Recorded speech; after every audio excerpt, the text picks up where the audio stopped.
Hey, everybody, welcome back to Divulgence. Today, I'm very excited. We've got researcher, podcaster Michael King in the house, and we have Hasburg Jolly West. Mike King, what's going on, man? Thanks for being here. Yeah, thank you for having me on. Before we start, why don't you tell us a little bit about yourself and some stuff that you like working on and what interests you?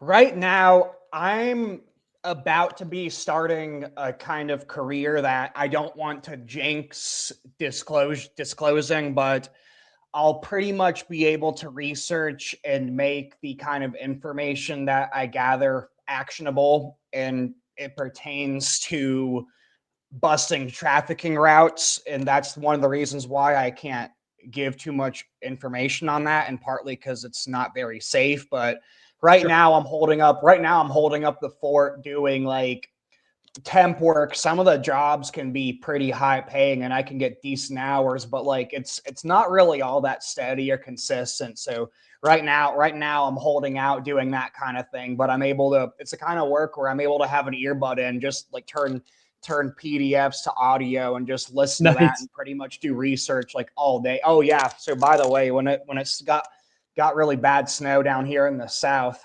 I took this job that was at BMW. I didn't even really check the description, but it was the Saturday it started snowing. I didn't realize how bad the snow was going to be. And I was like, oh, well, this is a 12-hour shift with really good pay. So, hey, I'm a little behind, so might as well do that. Well, we ended up getting snowed in at this BMW facility where it's like there's no way you're going to drive back. Like the road crew weren't out there yet. So they this BMW facility is like so big. They have barracks and stuff over there. So they just kept us there overnight, then had us shovel snow in the morning, and I ended up being there for 36 hours and got paid for all 36 hours there with only doing like 16 hours of work. Yeah. That's awesome, man. Yeah, that's what I've been up to. That's what I've been up to recently. Right on. Hadsburg, how are you doing, my friend? Good to see you. Doing great, man. It's been a little warmer out here in Oregon than I guess y'all have. We've been in like the 60s every day, so well, it's more temperate. It's more temperate around the West Coast, more consistent weather from what I hear. Yeah. Sometimes. It depends. We're on the west side of the Cascade here. So okay. Yeah. Did before we jump into anything, did you guys watch the Super Bowl? No.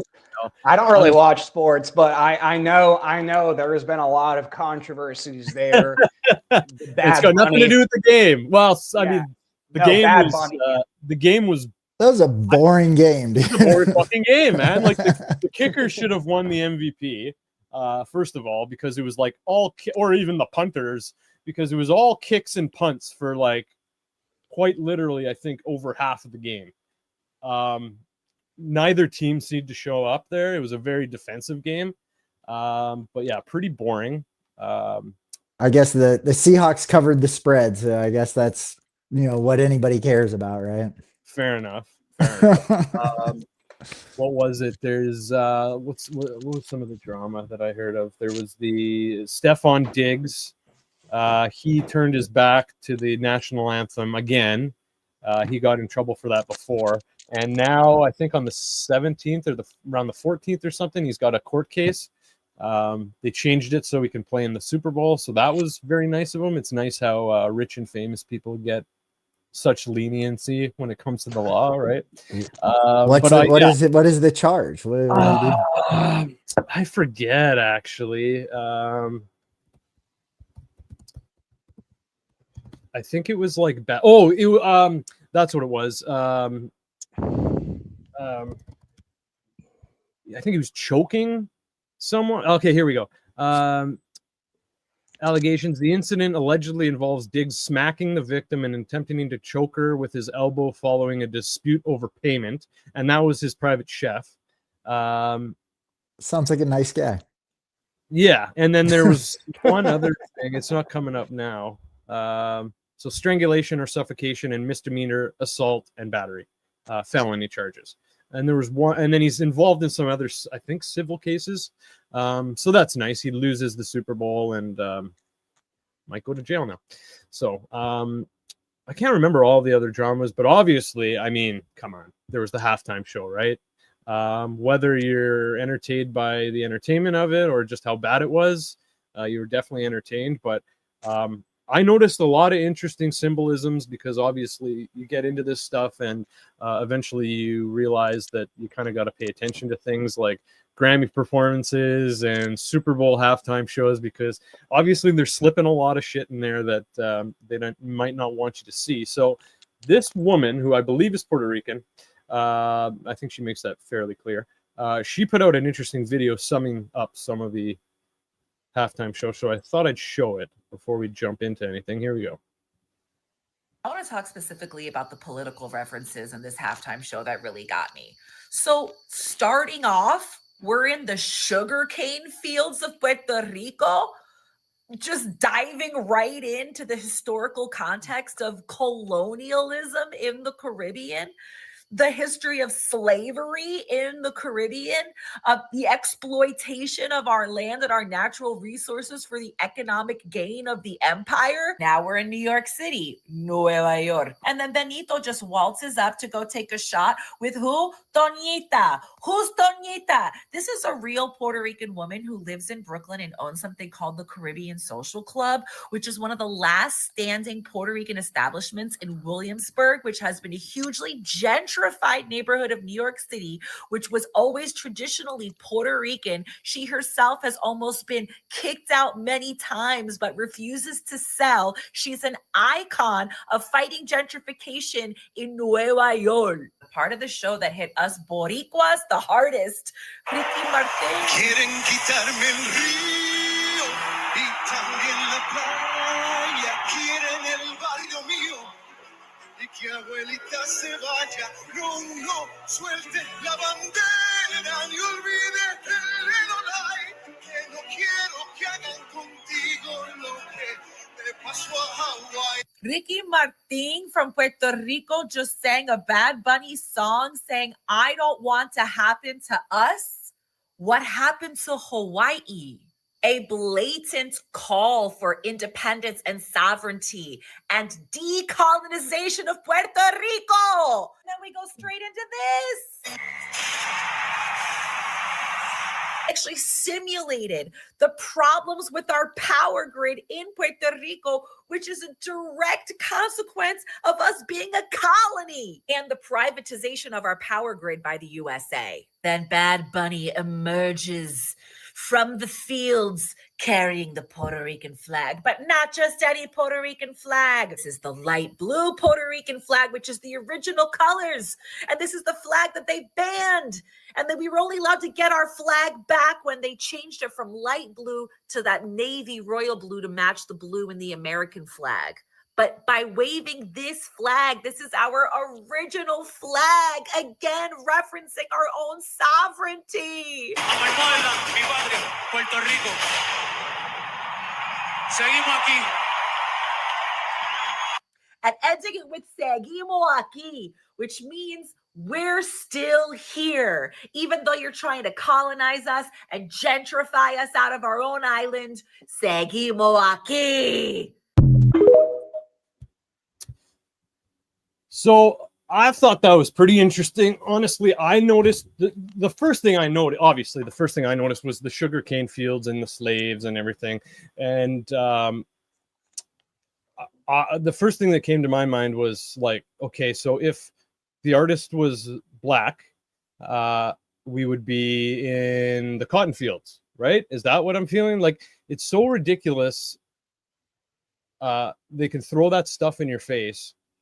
And by the way, I got called a racist for like pointing that out. So if you point it out, you're a racist. But if you're the ones purporting it and doing it, like, you know, it doesn't fucking matter at all. So I thought that was an interesting video, quite interesting. Mike, what do you think? What do you pick out of that? I mean, so Super Bowl is traditionally this big American pastime. Like, hey, let's get together and celebrate these American traditions. And they show Puerto Ricans being exploited and make it about like American decolonialism. What this seems to me is like it's gasoline out of the fire of our discourse with because here's the thing, like I'm not entirely for colonialization or imperialism. I'd say I'm more against those things generally, but anti-colonialism's race with Marxism essentially. So this is pushing Marxist revolutionary sentiments in the culture, and now you have blue team versus red team fighting more. And this is right once the Epstein files are being released, where there's also a bunch of like conflicting framing devices. So it looks to me like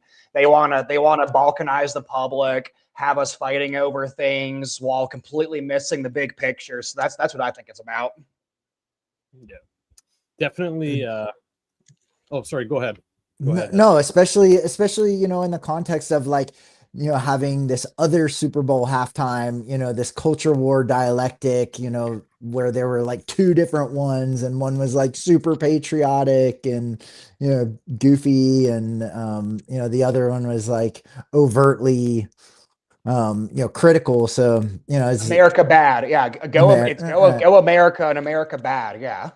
And it's interesting too, because like in Puerto Rico there was all that controversy around like Trump's response in 2017. I think was that in 2017 or 2019 when they had that big hurricane, and he like threw out the paper towels in the press conference, and it was like a big controversy.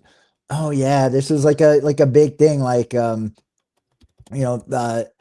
they're having like a big national crisis. Into the crowd, you mean? He throws like a roll of paper towels, kind of. Here we go. Let's I haven't seen this, so let's show it. I'm sure it's entertaining. But that was a big controversy with Puerto Rico a few years ago. So he's in Puerto Rico, right? Right. Throws out. Okay.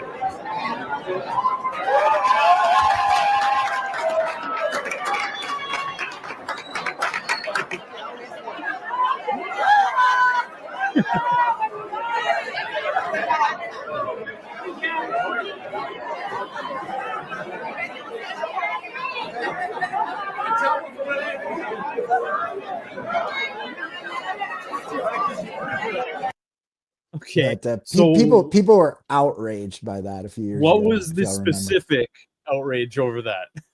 that like the response, disrespectfully throwing them? No, the like the response, to like this major catastrophe was, oh, we're just gonna like give y'all some paper towels. Okay. I mean, do we know that that's all he did?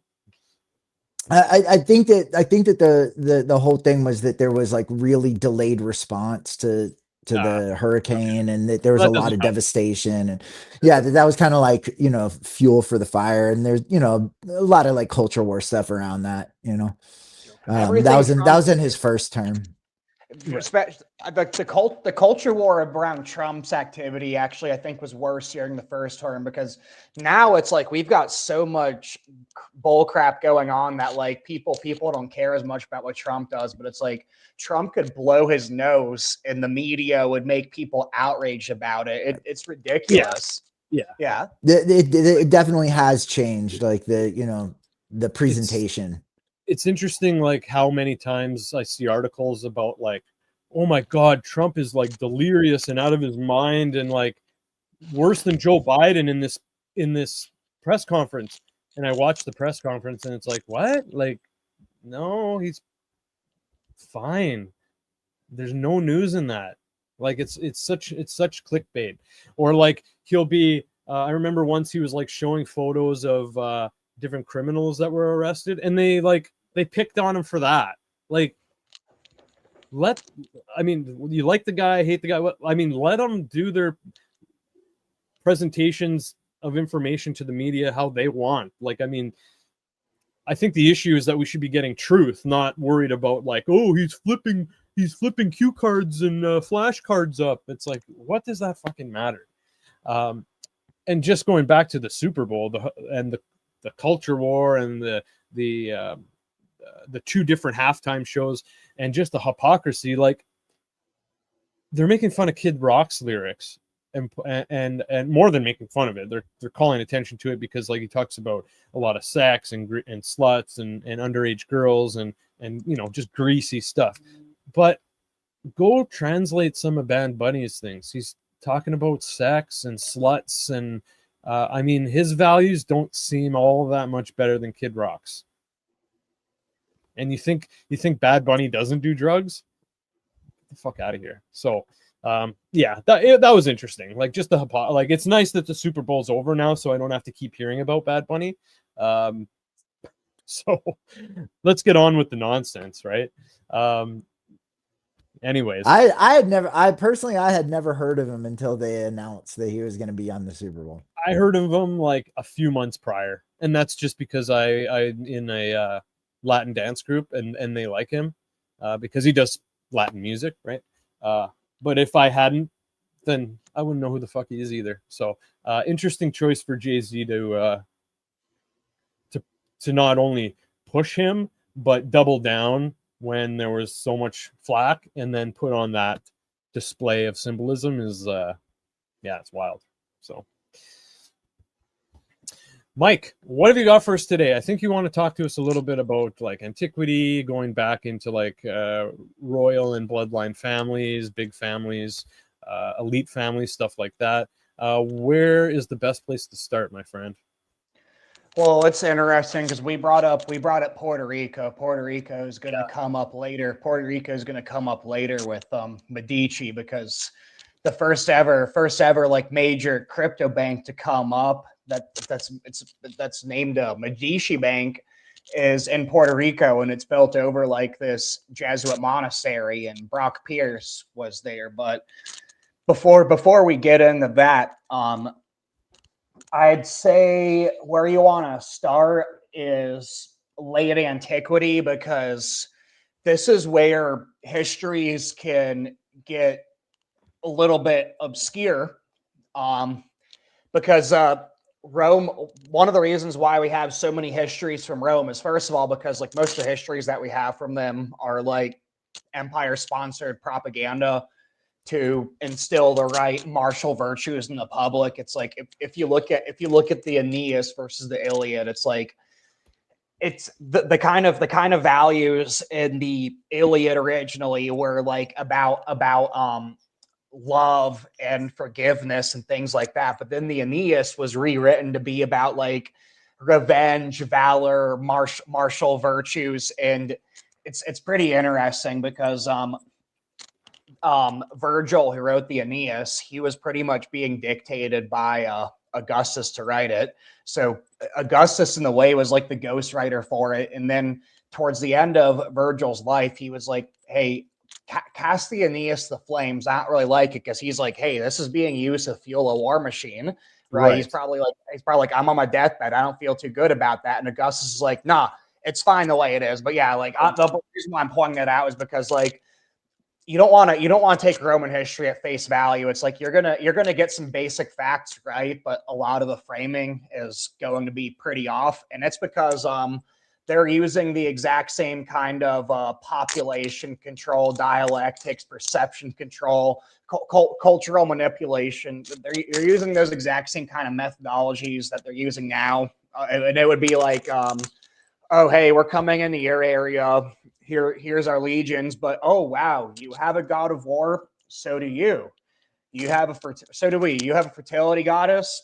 Wow, so do we. Like we're pretty much practicing the same thing. We're pretty much the same culture. So hey, like we have these aqueducts, we have these engineering projects, we have these logistics. So here, you're going to prosper and you're going to be able to have a lot of kids. So, but those kids are going to go to our war machine, give us legions, and pay your taxes. Everything's going to be fine. But if you don't, then we're gonna send our legions, and you're going to be screwed.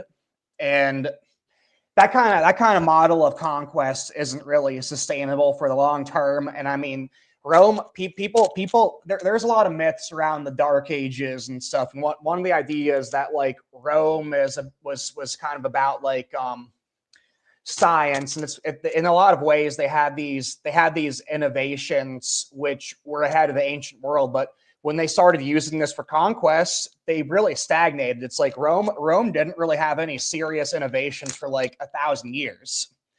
And it's because they were pretty much an anti-culture. They're an anti-culture that throws corrosive acid in the culture of all the places that it ends up conquering and just integrates it into this giant monoculture. But doesn't that sound kind of familiar, like with the so-called American Empire and CIA culture? It's like, and then with modern art and architecture, it's like they're taking it to a whole new level beyond where Rome ever took it. But like it's rinse and repeat the same methodologies. But yeah, that's really not good for innovation, creativity, and actually there's a sense in which like Rome was against scientific progress because they're like, well, this is actually bad for stability. So you eventually had like an equivalent of corporatism and like this proto-communist cartel-like economy that just was completely unsustainable, and they weren't able to collect taxes adequately. They weren't able to raise legions. Eventually, had to like rent out a bunch of these Germanic barbarians. But while this was going on, and while you had the Germans being used as mercenaries for the army, and then you had later Germanic incursions, and you had Germans breaking up the former Roman territories. You can actually find the Germanic kings intermarrying with the core of these Roman aristocrats, rather in Rome itself, rather in southern France. And southern France, so when Rome fell, it's because, like I said, like these methods of conquest weren't sustainable. So eventually the logistics that was holding these cities together, because like one of the reasons why they were able to produce a bunch of histories is because they were more of an urban kind of a city-based society, and that's where literature comes from. That's where educational institutions come from.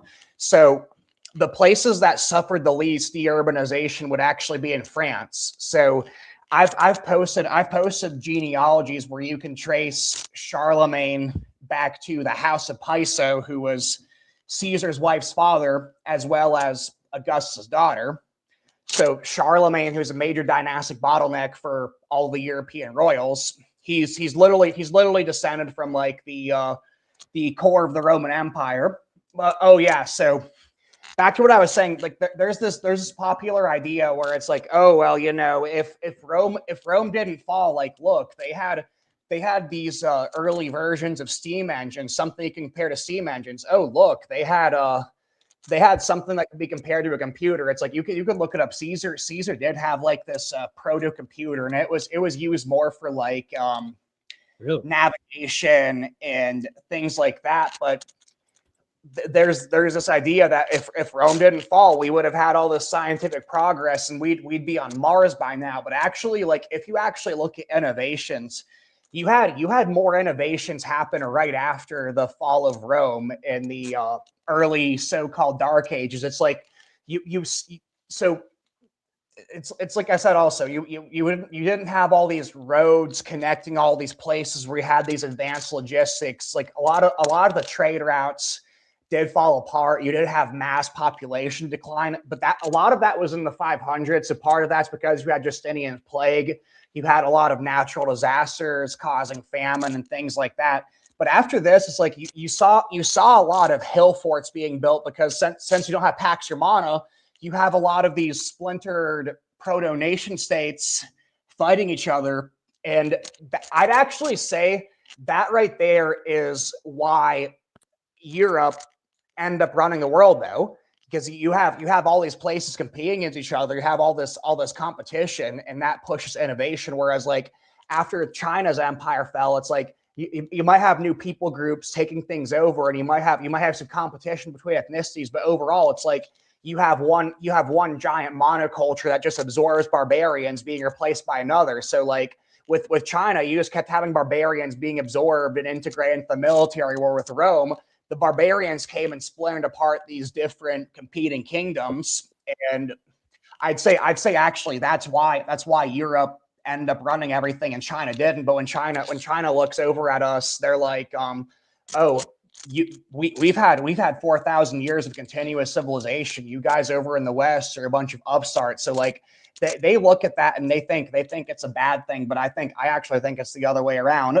But Yeah, sorry. I went over a lot of history, but the point I was trying to make with that, while also dispelling a couple of misconceptions, is just that if you go back to late antiquity and look at these family trees, and there's other family trees we don't have records of in places like England and places like Italy, where with the deurbanization, you had much less record keeping. So it's like there's a lot of people who claim descent from this or that people. It's like you have the Massimo family, for instance, claiming descent from the Roman Maximus clan, but it's like you can't prove that. But if you look at the way records were kept in cities and deurbanization, collapse of Roman era institutions, you wouldn't expect there to be records of that kind of thing either. But yeah, any comments or questions? Because I kind of threw a lot at you.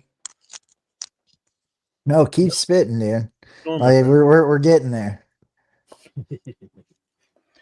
All right, yeah. So one thing that I think is pretty interesting. So what I was saying about the Rome's means of conquest by integrating other cultures into Rome's monoculture. Originally, their monoculture was centered around virtues like Stoicism, which would be used to overall promote like martial virtues for maintaining a war machine.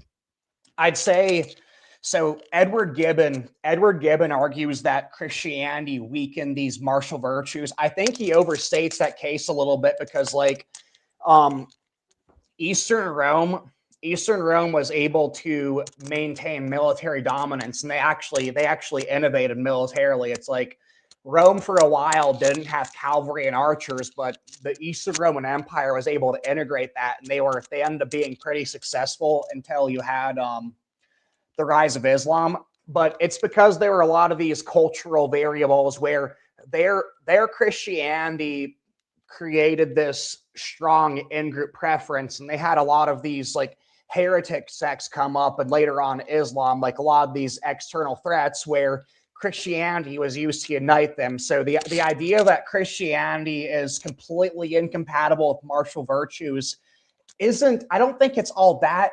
I think he overstates it, but in the West, I think you can make a better case for that, but I just point that out because there are caveats and complexities to get into, and a lot of reasons that why these things happen differently that I can't really get into. But you know, you do have Jesus saying things like, you know, turn the other cheek. You do have passages that I don't think teach pacifism, but can end up implying pacifistic principles. And you definitely did conflict with Rome's martial virtues, especially in the West. And what you end up seeing though in the West is, when I was talking about how they'd go out and say, "Oh yeah, you're worshiping the same gods as us," Rome actually ended up doing this with Germanic culture. They'd integrate Germanic kind of figures in their version of pantheon. Be like, instead of mixing them with Roman gods, they'd make new patron saints, absorb them into this kind of patron saint system, and eventually they end up like absorbing Germanic warrior culture into Christian culture. That's where you get the synthesis of warrior monks from. So there is a shift from Christianity being more pacifistic in the West to being more of this kind of warrior monk culture from. And that's where I'd say you actually end up getting the whole Crusader culture from, because like if you look at the Crusaders, it's like you had a lot of Crusaders being drawn from places like Sicily, from southern Italy. You have a lot of Crusaders being drawn from France. And yeah, that's because like Vikings came down and conquered Sicily. So it's like a lot of these Crusaders, they're literally like the grandchildren of Vikings who end up being civilized by like a combination of Latin and Arab institutions. And oh my gosh, yeah, like the Islam is a big component to all this, because like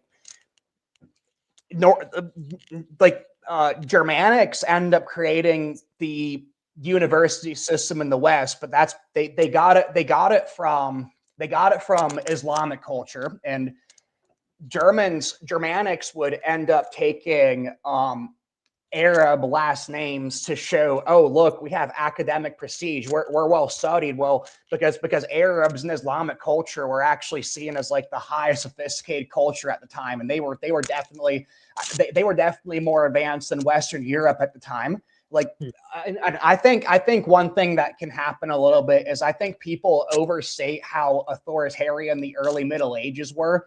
It's the governments were actually really small at this time. It's like the king would kind of be like riding around, going to different towns, kind of like giving them orders. But the king and central government really didn't have that much power. And it's interesting because like if you look at bone structure and look at remains of people from their bodies that we have, it's like we can tell that people were like more well muscled, were getting higher heights, living longer from like the 800s to early 1100s than later on in the Middle Ages. And I think part of it's because you had a really small government, and and part of it's because you end up having threats like Vikings, Muslims, Magyars from Hungary coming over, and you had a lot of these external threats. So it's like at first like the people didn't really need big governments. Eventually, it's like that's where the feudal system came from. It's like, well, you need to have protection. So here we're gonna create the chivalry. We're gonna create these chivalric institutions, these knightly institutions, unites. You're able to get land, and eventually, like it became protection rackets. It became very extractive. It became much more like authoritarian and redistribution, like distributistic, like, you know, distributism, kind of like fascism, socialism. You can think around those lines. That's where some of the abuse happen, where people like are like, oh, look at how bad feudalism is. Like feudalism's like that more happened later, and also at times where we had more like written records, but it wasn't always that bad, I don't think. But yeah, these knightly institutions that came up at this time and became these kind of protection rackets, and they were partly spurred on by external threats. These institutions were built by the descendants of these families going back to ancient Rome, and these institutions are what end up developing our modern banking infrastructure. It's like the ability to cash checks in one location, and you put that deposit in, then you can pull that money out of another location. That was an innovation by the Knights Templar, actually. And it's pretty interesting that if you look at the map of where you could deposit checks in a bank and pull them out, there's a good bit of overlap with the former Roman Empire territories and the territories the Knights Templar had, where you could do that. So, you know, that's something that's pretty interesting. But yeah, so if you look at the succession of institutions from ancient Rome to now, there's a good bit of continuity, but there's also a lot of continuity from the Islamic world. But you can actually make a claim, though, that during the Muslim Golden Age, Islamic culture was more of a successor to Greco-Roman culture than Northern Europe became. Because remember what I said with the Germanization of like Christianity, the Germanization of the West. It's like I'd say culturally, Western Europe kind of became its own new thing, and Islamic culture. If you look at how like families were run, if you look at how social sentiments worked, and how like how the family relates to society, the state, all this stuff. Islamic civilization resembles ancient Roman Greece more than Western Europe does right now, I'd say. But like I said earlier, though, the kind of institutions like a joint stock market, universities, those actually came from Islamic civilization. And what's pretty interesting is Islamic civilization ended up declining around the time where Europe started surpassing them. And I think a big reason for this is you know how right now we're having a lot of atheists. They want to experiment around with things like communism and socialism, and those end up crashing civilizations. You actually end up having that in the Islamic world back then. It's like a lot of people don't talk about this. Like they look at Islamic culture as like, oh, it's always been like really hardline. It's always been like really hardline, reactionary, conservative. That's not really all that true. It's like you had a lot of Hermeticists, Gnostics, and even atheists like running institutions at the time, and a lot of them actually practice homosexuality and debauchery. And what you and you even had like a lot of women in power, a lot of like influential female philosophers and stuff. So what you had come in response to that was you actually had a reactionary conservative kind of movement. That's what took it over. So when you hear like Islam is oppressive to women, Islam's bigoted, Islam has this strong in-group preference, it wasn't always like that. That's more from reactionaries taking over. But you also had a lot of steppe invaders come in, like Mongols and Tatars.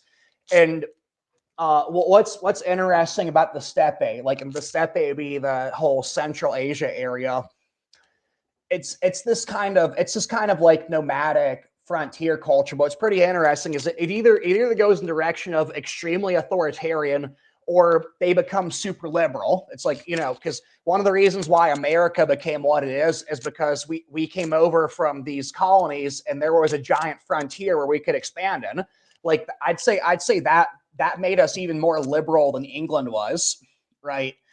But and also what's interesting is when the Mongolians end up getting sort of this a little taste of industrialization, a little bit of an industrial infrastructure backbone, they end up adopting a constitution that's a lot like the American. So like the Mongols went from like this conquering extractive empire to like one of the more liberal societies in the world, which is pretty interesting also. But yeah, I can also go like super authoritarian. And I'd say yeah, when it comes to the decline of Islamic civilization, I definitely say that it was that whole steppe anti-culture being injected into there, and it ended up going the more authoritarian route. But yeah, so back to Western Europe though. In Western Europe, you end up having more conditions for industrialization in place, especially over in England, than you ever really had in Islamic civilization. There's a lot of people going, oh, could have, like, Islamic civilization was the most advanced and complex society in the world for a while. Could it have industrialized? There's a lot of different answers on it, and I'm not really an expert, but the answer that I'll give is, I think that the only place it could have possibly happened probably is England. I think it's an interesting variety of like, you have a synthesis of Latin and Arab institutions that make it like legal, financial, educational institutions that went up to Europe, but also Germanic culture is extremely individualistic, and there's a reason why I had modern capitalism come from England and not other places. So I think it's a synthesis of those institutions with this unique aspect of Germanic culture combined with like the whole Celtic freedom fighter culture, as well as that mix being isolated from the rest of Europe, which had really complex international affairs. But like, England's often this own island over there that allowed for it to industrialize. And yeah, so there's a whole lot of I'm skipping over. It's because like so one of the things that I'd say Islamic civilization and Greece and Rome actually had in common, which sets them apart from Western Europe, is those were still slave economies. Those were slave economies. but I'd say that slavery and human trafficking, even with these more liberal economies and societies that developed in Western Europe, I'd say that slavery and things like human trafficking always have been the backbone of economies. Now that's not something I'm gonna see mainstream historians say, especially about the West, but like, you know, with the kind of things that I want to be getting into and that Habsburg Jolly West and I look into, you know, human trafficking's never gone away. In fact, human trafficking right now is probably even worse than it was during this transatlantic slave trade period. But yeah, that's something I wanted to point out, because what I'm trying to do is I'm trying to go back from late antiquity, look at the development of institutions, and loosely connect them to today, show a continuity. And slavery is definitely a big component to that. But yeah, like on paper, we had slavery abolished, and it's not as bad in Western Europe. But like, yeah, speaking of like the Vikings, it's like you can find a continuity of slavery routes and human trafficking routes going from Cornwall and Sicily, which are still around under the House of Smith, by the way. You can find a direct continuity of that going back to the Vikings. Like the Vikings were all up in Cornwall for these like copper and tin mines, and then they went down to Sicily, and you had these human trafficking pipelines from like North Africa over to Sicily, up into England, all the way back then, the Anglo-Saxon times, and that's still going on now. So I don't want to steal thunder from one of my friends. One of my friends on Twitter, though, he's writing a paper. He's writing a paper showing the English conquest of the British Isles of, it's not Sicily. It's close to Cornwall. It's close to Cornwall, but it's spelled similar to Sicily. I don't know if you know what I'm talking about? Like the No. Cilia. It might be Cilia. Okay, Yeah, but yeah. pretty much Augustus Smith went in there and he raped a couple of local women, or raped some servant women, and essentially created this cult from bastard children. And that he's proving that now that the Smith family like still uses this cult to like kidnap people, and you even have tourists going missing. And a recent case for this, and I've actually posted this. Is that Darren that's working on that? Yes. Yeah. How'd you know that? Yeah. How did he tell you Yeah. about it? We talk a little bit. Yeah. He's pretty Darren's awesome. working on that. Yeah. Yeah. Wow, that sounds pretty crazy. Yeah, but what happened is you had a tourist actually go missing and be found murdered, that went missing at a bar that Tristan Smith, a descendant of Augustus Smith, was at. And it's then, oh my gosh, like, hey, let's look in the Smith guy. Nope, you can't do that. It's like the Cornwall police. Oh, we did an autopsy. That's suicide. No, that's bullshit. We're going to finance their own autopsy. No, that's not suicide.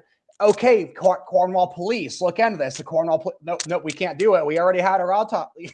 So yeah, like it's, yeah. There's crazy stuff going on. Yeah. So from that point, kind of like deeper in antiquity, kind of to like, bridging into, where we're at now, where did these like dynastic families, come in? How did they develop, in Italy, in Western Europe, and how are they like still active now? How do they interact with each other? How do they interact with institutions? What are the geographical kind of like important places? Yeah. Okay, so how they stayed around would be through strategic intermarriages, and I'd say it's not absolute. Like you have someone from a high-ranking family, and automatically their descendants are going to be high-ranking too. It's like you can have powerful families fall out, like lose wealth through things like incompetence, but a lot of times what you have is like a disgruntled non-heir will be joining these secret societies and spreading occultic tentacles across a lot of institutions, while like their brother that's a duke, king, or prince or something is a jackass and ends up squandering things.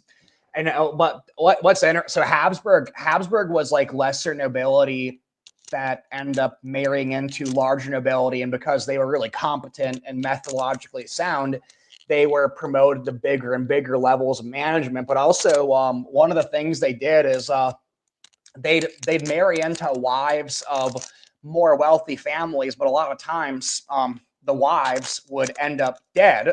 It's like, hey, you know, there's probably you can't prove it, but there's probably some poisoning or foul play going on. They'd end up inheriting holdings. I'd say one of the things is through things like that. And at the time of the Black Death, you had like, it seems like you had poisoning of wells, people spraying stuff on crops, and then you had wills being falsified, going over to monastic military orders type things. And this is right after the Knights Templar were suppressed. And then right after that, you have like Medici and Borgia, for instance, like they're in institutions that are related to the Knights Templar, and they have descendants who are there. Then all of a sudden, like they come out with prominent positions like Pope, big banks. But yeah, so like I think it makes sense if you look at it like, okay, going back to late antiquity, it's like you have these Germanics coming in from maybe Ukraine, from the steppe, and they make their way in the Balkans, and they start making their way into Italy. Well, like if you look at it from the perspective of politics and the fact that people at higher levels have a lot of informal lines of communication, and you know, if there's collusion, you're not going to want to talk about it. It's like if you're, you know, if there's two sides and the lower level ranking people from both those sides are killing each other, it's like you're gonna if there's collusion with the elites, it makes sense that they're gonna want to make reports for like, oh yeah, all of us are enemies. When you know, even if you look at the mainstream history, though, it's like you see a lot of these figures on both those sides. They end up intermarrying. Sometimes you'll have like stories like, oh wow, they're held in ransom, or it was against their will. I think a lot of that's bullcrap stories, you know. But I think it's from a position of statecraft and expediency, where it's just you have people at a certain level recognizing power and recognizing, well, hey, it's better if we collude and coordinate, and it'll help both of us up. And that doesn't mean there's always perfect collusion between inner rings for both of these sides, but eventually what you end up getting is you end up getting new cultures and new institutions coming up from unions like that, and those take on lives of their own. And then once you get into the high society level, that becomes its own self-perpetuating ecosystem as well, and it's just going to keep on consolidating, and sometimes it becomes too extractive and cartel-like, and it has to go back underground and rebrand.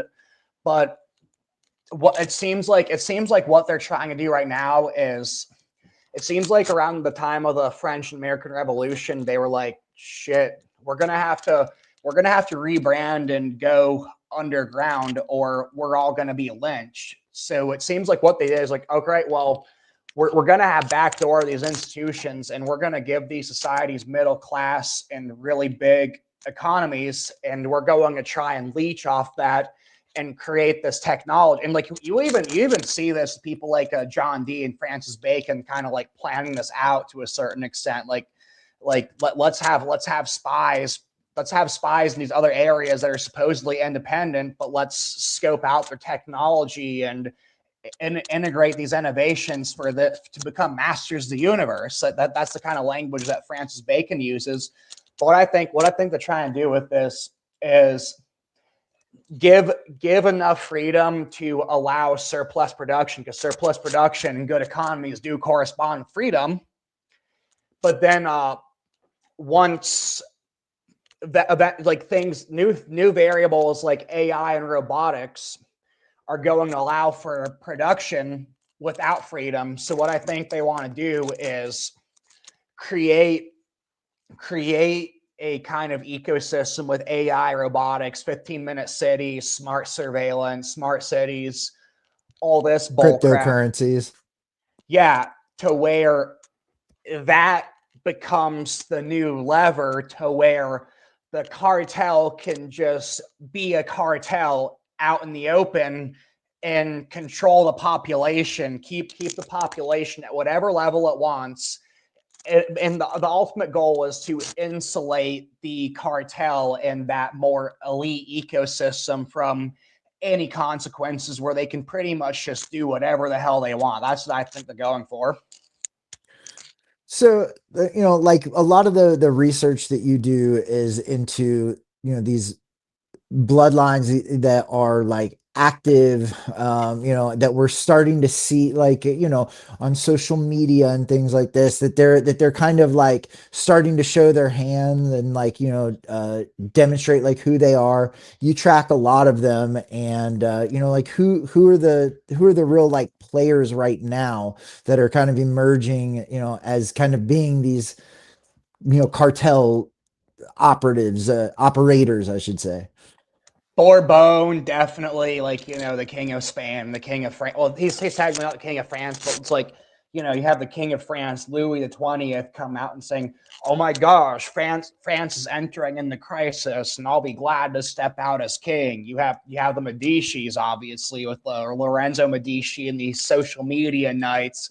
Yeah, because Lorenzo Medici, he has this Knights Templar order called San Martino, and he's got all these developers for like AI, cryptocurrency coming into it, and he's got these like young Hollywood celebrities coming into it. Yeah, so the youngest ever papal knight is a Medici knight. Like there's her name is Sydney Thackeray, so you can look up Sydney Thackeray, youngest ever papal knight. How a female knight works, who knows? Like, I don't really care. And other ones, Kelowna, Colombo, Columbus, Collins, those are all derived. So if you see like really big elite players in American politics, last name Collins, or American finance, they're probably Kelownas. Just a name change. Colombo crime family, that's Kelowna. You have ones with British last names like Russell, founder of Jehovah's Witnesses is one. Bertrand Russell, the atheist philosopher. Oh yeah, let me add, like, a lot of times when you have famous era-defining philosophers, especially when it's around philosophies like ends justify the means, Jeremy Bentham, utilitarianism, a lot of these guys are high-level dynastic players. Like they're not just like these theology nerds a lot of the time. So sometimes you might have that where it's just like some theology nerd or something becomes really famous, but usually that's not an accident. Usually they're being promoted for some kind of statecraft. Smith, there's not just one Smith line. I'll say that. Like Smith is a kind of mundane name that translates to a blacksmith or smithing, like craftsman. So it's sometimes in like notorious families will change locations. They'll just change their name to something. So there's probably like 3 or 4 different dynastic families from different lines that have the last name Smith. You have like the Clementi Smiths, like the Carrington Smiths, but Joseph Smith is definitely from the dynasty. So like, yeah, these cults come from the dynasty. Oh yeah, with Kelowna, you have a lot of connections to like DARPA and Scientology, to the House of Kelowna. And yeah, we can get into some of that a little bit with the whole memetics. But yeah, I'd say the ones at the top, when you're looking at the really high end players, it's mostly going to be British and Italian last names, and then you're also going to have a good bit of French, German, and even some Slavic last names in there at the really high levels also. But yeah, it's mostly Italian and British last names, I'd say. Oh yeah, Livingston's another one. Livingston, yeah. There's tons I'm leaving out. Oh yeah, Massimo. Obviously, they're really big, and they show up in the Epstein circle, the Epstein stuff, like going to these Epstein supplier charities, like Naomi Campbell's Child at Heart. Yeah, yeah. We can go into Naomi Campbell and Heidi Klum too if you want, because there's a lot to talk about there. Well, it's interesting. Just going back a second when you mentioned Bertram Russell, especially like their family is the Russell family is the Duke of Bedford, and like Marquis in of their Tavistock and the Marquis of Tavistock. that's where I was going with that, right? Exactly. And actually, what's really interesting too is they commissioned um, Sir Francis Drake, who was, from the town of Tavistock. And, he was the, founded, basically like New Albion in Northern California, and, where all of the, like the American Tavistock is run out of. So he ended up in Point Reyes on the Marin Peninsula. And Marin is one of the social engineering like epicenters. So it's this has been in that family has been going on for 400 years. And the American branch of that family started Yale and Skull and Bones. And I mean, it's just the Russells are Jehovah's really Witnesses. interesting. Jehovah's Witnesses, yeah, exactly. Yeah. All these cults, and you can probably add to this. All these cults, I don't think the Illuminati really exists, but we can just call it the Illuminati for simplicity. All the cults are pretty much rings and ring shells for the Illuminati. Yep. Like They're all the same cult. Mormons, yeah. Chabad, yeah. Well, Chabad's like Chabad used to just be another one of these Hasidic dynasties, and then around the 50s under Rabbi Schneerson, it became a messianic cult. But Chabad wasn't always like that, though. I don't think it used to be pretty like mundane, yeah. But yeah, Schneerson brought in like this whole kind of like subtext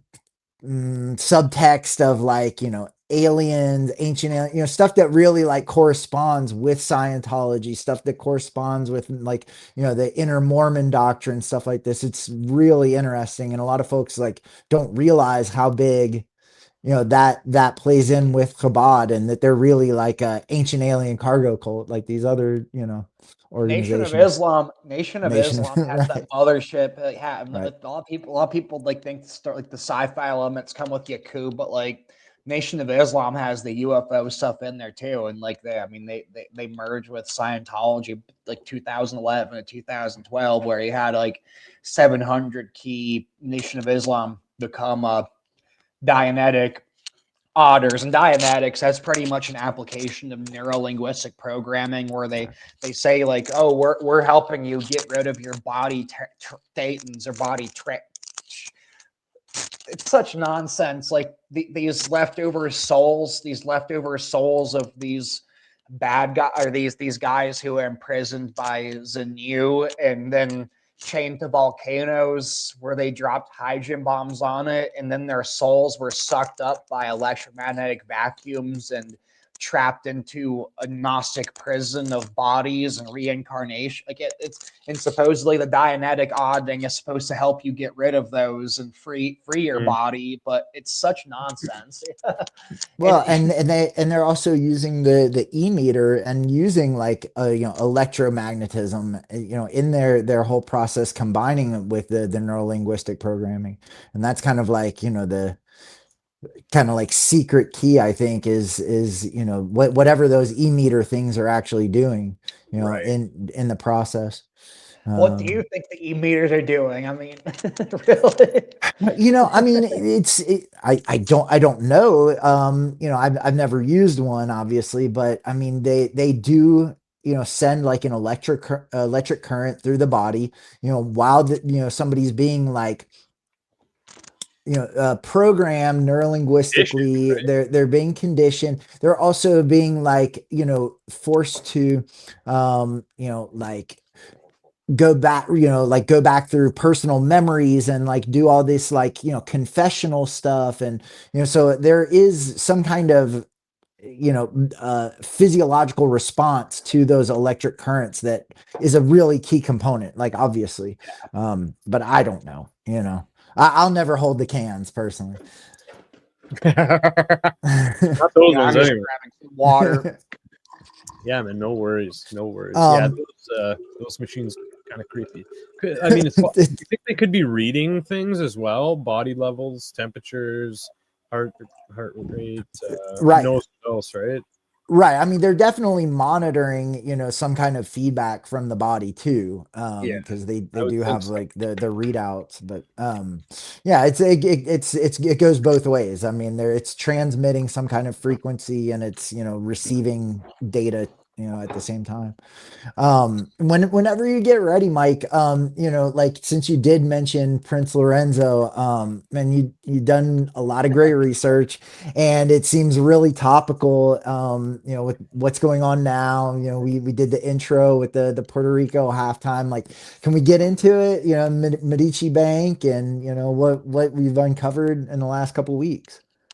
Yeah, so Medici, this I've done a video on this, but to summarize, the Medicis came from a network of pirates that I think are leftovers from the Knights Templar. Because remember, like when the Knights Templar were suppressed, you had these missing fleets of ship. Then you had these pirate ships come up with this Templar crosses on them. Then you end up getting like a pirate pope that Medici end up helping install. Yeah, it was Giovanni Medici who bankrolled a pirate pope, and then eventually like they ended up subverting a bunch of institutions to where they became papal bankers, but also produced like 4 popes and 2 queens of France. And that banking infrastructure was from the Templars, right? I mean, yeah. Not officially. It's hard to prove that. It's hard to prove that officially, but in my mind, the connection is pretty strong. And I also think it has to do with the aftermath, the Black Death, because like you had a lot of retransferring of assets going on. Then also it's like the Renaissance were known as a time of prosperity, but that's partly because the Black Death created the conditions for capitalism and a rising middle class. Because it's like in the 1200s when we had proto-capitalism developing under the Knights Templar and their banking and stuff, populations were more stationary. It's like usually like average people wouldn't travel more than like 15 miles their whole life, maybe less than that. But when the Black Death came around, like you had a majority of the population dying. But so overall, because that wealth overall shrunk, but wealth inequality decreased too. So you had people, so the people who were staying alive, like the average distance you travel in their life massively blew up. It's like you have people like going across France, like maybe even sometimes from like Eastern Europe to Western Europe. And part of it's like, hey, there's all your workers are dying, so I have all the leverage. You want me to work for you? Well, let me dictate more terms. So that created conditions for a rising middle class, and that's where the backdrop of prosperity that the Renaissance is known for also came from.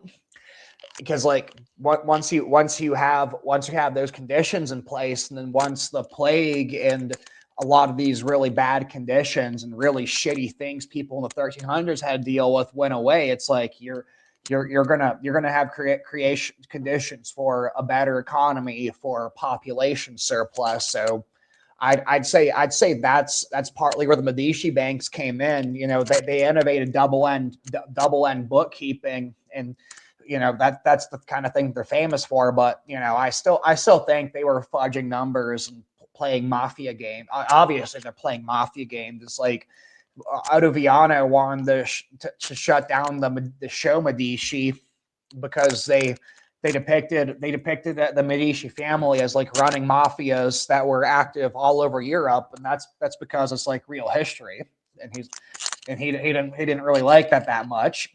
But yeah, like, you know, what you're looking at there is you're looking at wealth being extracted from average people that put their trust in banking. It's like you didn't really have central banks back then, but these Medici banks, because it's like, you know, that's a lot of Catholic tithes get funneled through there, and everyone at the time is Catholic. It's, you know, it's pretty much the same thing, but like central banks don't really come up until you have the social construct of nation states. And I do think nation states are a social construct. Like nations and nation states aren't really like this. It's like obviously nations have kind of always been around, but like nation states are a little bit of a newer thing.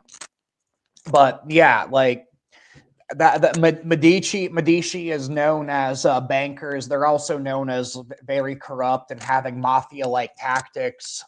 And because of that, and also I'd say because of the Duke of Tuscany's incompetence, they end up tarnishing their reputation. They had to go underground, but like you actually see them setting up Rothschild over in Naples, where Medici had a presence. So what's funny is their main branch had a lot of women marry into Habsburg Lorraine. So certain branches of Habsburg Lorraine are pretty much a branch of Medici. So when they lost Tuscany, they've already had mutual holdings with Habsburg Lorraine. That's because people with the last name Habsburg Lorraine are pretty much Medici's, just through female heirs. So then guess what? They come down and become the Dukes of Tuscany and become the Dukes of Naples. So, you know, it's pretty much the same family. They just go by Habsburg Lorraine now, but they're still the Dukes of Tuscany right now, the Habsburg Lorraine Medicis. And you could call them Medicis or Habsburgs. Like I'd say they're equally so.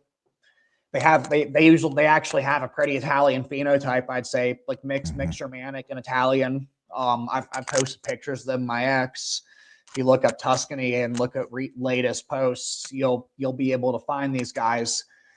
But the ones that kept the big clan that kept the last name Medici are known as the Princes of Odigiano, and those are the ones who set up Rothschild over in Naples. Now, people say Rothschild runs the world, but what's interesting is the Naples branch of Rothschild, since the Bourbons of Two Sicily held Naples at the time, when Savoy unified Italy, which formally, for a time being, pushed the Bourbons out of Naples, Rothschild had to shut down their bank to follow the power moves of the Bourbons. So it's like, once you start looking at the details of Rothschild, it's like Rothschild never once took over the Bank of England after Waterloo. It's like you even have well-known researchers like Jay Dyer. So Jay Dyer, he can be pretty solid, but he repeats bullshit like the Rothschild takeover of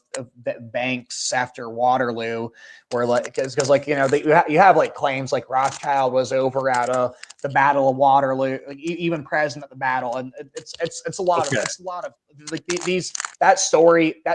those stories come from a package deal of claims where it's like you can easily disprove a lot of it, but it's like, you know, you did have Rothschild serving a Duke of Wellington, and they profited a good bit after Waterloo, but like, you know, they never took over the city of London, they never took over the Bank of England, stuff like that never happened. But yeah, like Jay Dyer pushes a lot of that stuff that isn't true.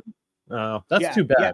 That's too bad. Yeah, I was listening to him with the Epstein stuff. Like he was talking about like he was talking about the Rothschilds, and he's like, oh yeah, well, you know how like they took the Bank of England after Waterloo. Like he was saying it in passing like it was an established fact, but I'm like, well, like, you know, that. And people listen to these guys, right? Like that. I hate when people throw facts out. I always think like, how sure are they of these facts? So it's interesting that you bring that up, because like Jay Dyer's, I mean, when I first heard of him, he had his 2 Hollywood occult books out. The books were okay. Now he's bigger, I'd say. I think he's got a third book out now, and he's, he's got quite a big following. He's been on a lot of big podcasts. And if he's just spouting shit, how does that help anyone? I mean, there's a lot of that. Go ahead, Mike. I was saying there's a lot of misinformation on Rothschild. It's like Rothschild's a big deal. Don't get me wrong, but it's like once you look at the details, it's like it's like, wait a second, they're not taking over. It's like you can actually look into Rothschild's own private letters between them, and it's like you'll find sibling squabbles, but you'll find them like talking, like sounding really patriotic for the elite communities are being brought into, like they're like you see Nathan Rothschild saying like I'm proud to be of service to the Duke of Wellington, right? Like it doesn't sound like he's bossing these people around. Now, Okay. Sometimes though, when he's writing to James Rothschild, for instance, like he'll be like, everyone listens to me. Even kings kiss my ass. But then James is like, shut up, Nathan. No one likes you. It's kind of like sibling squabbles like that. It's kind of like sibling squabbles like that. It's like. So like there are things you can pull out of like, see, look, Rothschild says kings list, but it's more like once you look in the context, it's more like brothers talking shit to each other, like like what you'd expect with like elite siblings that argue with each other, and like some of these it's like people will say like Rothschild represents Jewish supremacy and stuff like that. It's like, well, like once you look at their communications, you'll find varying levels of religiosity. It's like you'll find some of them like referring to themselves as devout Jews, but then other ones will like mock other family members, calling them rabbi because they're pretty much like atheists. So it's like it's not as so many of the narratives of like the Rothschild conspiracy as them like being this organized Jewish cabal. It's like once you look into their private communication, it's like that's not even possible. Yeah, I just wanted to point that out though. And they're like like a convenient like cover operation for like these families that have actually maintained their power like on a kind of like sub rosa level too, right? I mean, Medici and Habsburg and like you can prove Rothschild works for families like Hesse and Habsburg, like. And what's funny is like at times where because it's like, remember, like I said, like these families don't always get their way. It's like the Habsburgs tried creating this concert of Europe that would be like a proto-European union, and it flopped. And you had a lot of people outraged at the Habsburg government. Then you had a couple people like Metternich and also Rothschild themselves becoming scapegoats. So it's like in 1848, you had these series of revolutions, and some of the Habsburg plans flopped. So then you had Rothschild getting expelled and sent to somewhere else, and then you had Metternich, who was like one of their financial advisors. He ended up going to exile, but he went to London where he like pretty much died in luxury. So like that shows you that just that London, rather you're looking at like the Austrian power center or Central Europe, like London's pretty much like the top, I'd say, like financially, politically. I'd say they still are. I'd say like New York finance answers to London finance to this day. What about Rome? That's more informal. I'd say they're still top, but like London would be more the top for like formal power. Rome would be more informal, I'd say. Right. Because it's like you do have high level CIA people who are Knights of Malta. You have them meeting in Rome once a year to coordinate with like these other European power centers. So Rome definitely still is a shot caller today. But I'd say it's London. It's easier to prove with London, I'd say. And Geneva also. Geneva, Zurich, Basel. I'd say they're all three pretty big. Like Switzerland's just big in general, but I'd say those are from legal privileges given to it by the city of London, though, because it's like the crown. The crown is kind of like the legislative overseer. Well, and it's interesting too because like ultimately, like this Habsburg like pan-European union that Otto von Habsburg promoted, like really like exists now is the EU, really. I mean, it did come to fruition in a way. Yeah. Well, here's what I think. Here's what I think you're gonna start seeing. Remember, did you see the interaction I had with Edward Habsburg on X, where after I taunted him, my account got hacked? Yeah, I remember. Oh, Yeah, okay. I So remember who's that. Edward Habsburg? Edward Habsburg is he was the ambassador from Hungary to the Holy See. He's one of these Habsburgs. He's like a cousin or nephew to the head of the House of Habsburg, who is Karl von Habsburg. So he's got a lot of connections to Interpol. So I think he texted someone that's high up in Interpol, and they had my account hacked. Like I was able to change my password and get back in after 15 seconds, but like if I didn't immediately get back in there, it's like who knows what would have happened. But I posted screenshots. I posted screenshots showing it, and it was something weird, like only 17 minutes, like a magic hermetic number after I made that post. But what happened was someone posted this map of Yugoslavia, and oh my gosh, where the Balkans are so chaotic. Where's a Habsburg when you need them to unite the Balkans? And Edward Habsburg came in and said, "Oh, we're here and there. We're biding our time." Then someone responded him, "What kind of timetable do you measure?" He said, "I've already said this before. We have plans centuries in the making." So I quoted him, showed here's his uncle Otto von Habsburg with Klaus Schwab creating the World Economic Forum, because the World Economic Forum and Club of Rome are Habsburg creations. So then after that, my account got hacked. But like the reason why I bring that particular one up is because if you look at Orban's Hungary is the one proposing this new kind of monarchist kind of alternative to the European Union. They're like, look, we've got mass migration. We've got all these liberal interests that aren't working for us. And corresponding with this is Operation Christian Nationalism. This will get into memetics, because like you're seeing all these like Knights Templar memes, and you're based, return to Christendom, but it's fake Gen Z meme Christendom. It's nothing like the OG thing, even if you want that, which you can argue you don't.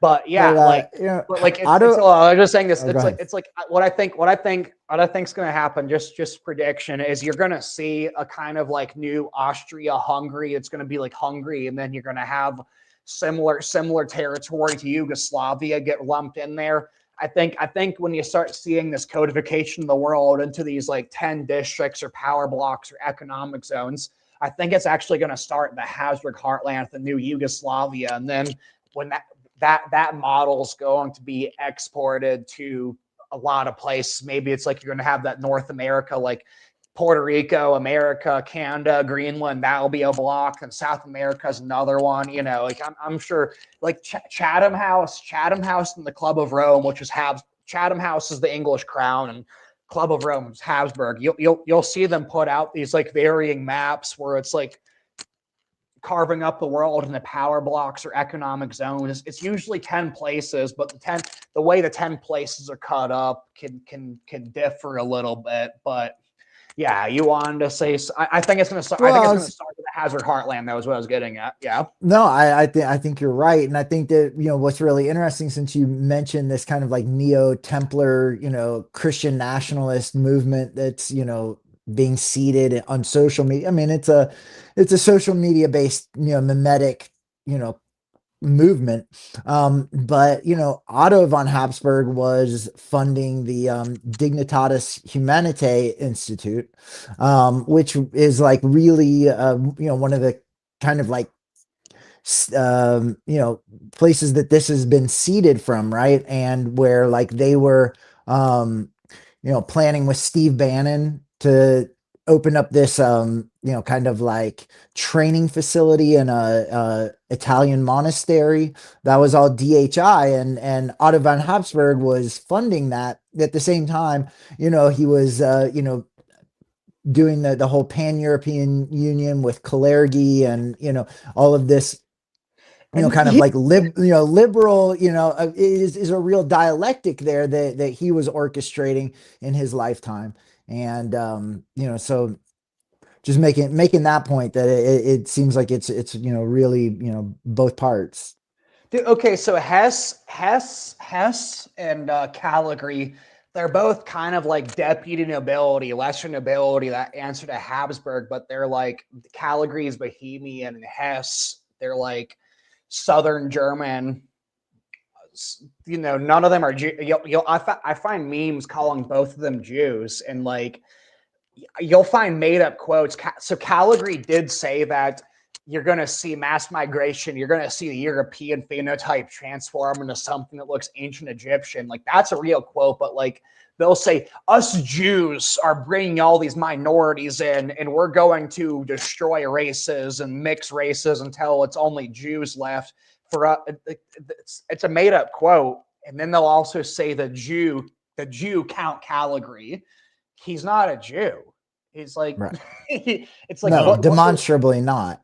Yeah, like what you're looking at, what you're looking at is accelerationism, though. So I think these conservative, like I don't want to play in the dialectic because like I'd say a conservative now would be like a libertarian or classical liberal kind of person, like a constitutionalist. Like that's how I frame it, and I'd say that monarchists and distributists, I'd say they're to the left of me if I were to play into that. But I try and even avoid the vocabulary of right versus left because it's just manufactured bullshit categories. It's hard to read, but it's hard to recalibrate your vocabulary to that because it's like so much of our vocabulary is either enforces or is based off bullshit categories too. So it's it's like good luck detoxing yourself. It's like good luck detoxing yourself from all that. But yeah, like what you're looking at, I think, with like the EU mass migration is accelerationism from these old families to justify themselves coming out in the open with this new feudalism I was talking about, neo-feudalism, which is technocracy, where you can have surplus production without freedom. And because ultimately freedom equates to loose ends for that insulated power ecosystem I was talking about. And less loose ends mean they can end up doing whatever the hell they want without fear of consequences. And ultimately, it's like when you look at the inner level, it's like these people want to be able to live forever and essentially become God. Like they think because remember, they're Hermeticists, and Hermeticism is about merging categories to transcend. So merge the category of biology with machine and mind with machine to where you can like upload minds into some cloud, then you transcend matter and souls can collectively merge and share memories, and eventually with smashing together categories you can return to the Garden of Eden, eat from the tree of life, and become God. Is that's like new, that's Teilhard Chardin's new sphere essentially. It's not going to work, but that's the kind of thing they want. And Jordan and I had an episode we did maybe a couple months ago about Martine Rothblatt and the Terrasum cult, and that's like literally in their religious doctrine is building the cyber heaven. I mean, they call it that by name, and I mean, so that's that's literally what they imagine it as. But yeah, so with what we've seen come out in the last week, with or 2 weeks or whatever with these files, and we did see like direct communication between Prince Lorenzo and Jeffrey Epstein as relating to the Medici crypto bank in Puerto Rico, which was in collaboration with Brock Pierce. Like give us your like thoughts on what we saw there. I mean, I just it's beyond belief. I mean, yeah, what you're looking at is you're looking at one of the core developers of cryptocurrency, Brock Pierce, who's credited as creating Tether, which I think is a bullshit story, but he's the front man. How so? How so? Why do you think it's bullshit? You don't think he started it? I think he inherited it. part. I think he's the front man, and then like he's being brought into these cabinets. I think what he is he's a skilled. I think he's skilled for whatever kind of mafia utility they have for these stable coins. So, definitely some kind of mobster guy. And you find all these connections with him. So obviously we have Lorenzo Medici. So he was on the board of Medici Bank, and he comes up as an associate of Lorenzo Medici in the Epstein emails, but also he has Borgia connections. So he was actually sent to El Salvador to help the El Salvador government develop cryptocurrency, but he's being bankrolled by Grupo Borgia actually. And while he went down there, shoot, I'm really bad with Spanish first name. Can't remember the Borgia. Shoot.